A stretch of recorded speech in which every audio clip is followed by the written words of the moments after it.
Hello friends ଆଜିର ଏ ଭିଡ଼ିଓରେ ଆମେ OTET ଏକ୍ଜାମ୍ ତ ସରିଯାଇଛି ତ OTET ଡିଜିଟାଲ୍ ସାର୍ଟିଫିକେଟ୍ ଆମେ କେମିତି ପାଇପାରିବା ସେ ବିଷୟରେ ମୁଁ କହିବି।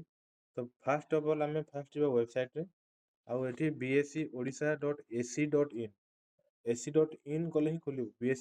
BSc ଓଡ଼ିଶାରେ ଦୁଇଟା ୱେବସାଇଟ୍ ଅଛି, ଗୋଟେ BSc ଓଡ଼ିଶା nic.in ଆଉ ଗୋଟେ BSc ଓଡ଼ିଶା ac.in।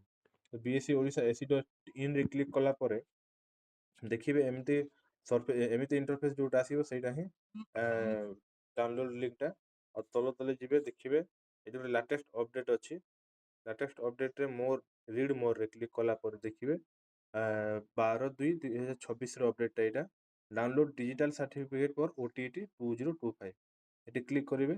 କ୍ଲିକ୍ କଲା ପରେ ନିଜ ରୋଲ୍ ନମ୍ବର ଦେବେ, ଏଣ୍ଟର ମୋବାଇଲ୍ ନମ୍ବର ଦେବେ, ଡେଟ୍ ଅଫ୍ ବାର୍ଥ ସବୁ ଦେଇସାରିଲା ପରେ ଲଗ୍ଇନ୍ କରିବେ। ଆଉ ଇମ୍ପୋର୍ଟାଣ୍ଟ କଥା ଏଇଟା ଯେ ଲଗ୍ଇନ୍ କଲା ପରେ ଆପଣ 200 ଟଙ୍କା ଚାଲାଣ ପେ କରିବାକୁ ପଡ଼ିବ, ତାପରେ ଡାଉନଲୋଡ୍ କରିପାରିବେ। ଡାଉନଲୋଡ୍ କରିବାର ଲିମିଟ୍ ଥାଏ, ଯୋଉଟାକି 3ରୁ 5 ଥର ଫେଲ୍ ହେଇଗଲା ପରେ ପୁଣି ଆଉ 500 ଟଙ୍କା ସେ ନେବ। ତ ଦେଖିକିରି ଫାଷ୍ଟ ଡାଉନଲୋଡ୍ ଯେମିତି ଡାଉନଲୋଡ୍ କରିପାରିବେ। ତ ଏଇ ପ୍ରୋସେସ୍ରେ କରନ୍ତୁ। ଆଉ ଲିଙ୍କଟା ମୁଁ ଡେସ୍କ୍ରିପସନ୍ ବକ୍ସରେ ଦେଇଦେଇଛି, ସେଠି ବି ଆପଣ ଡାଉନଲୋଡ୍ କରିପାରିବେ। Thank you.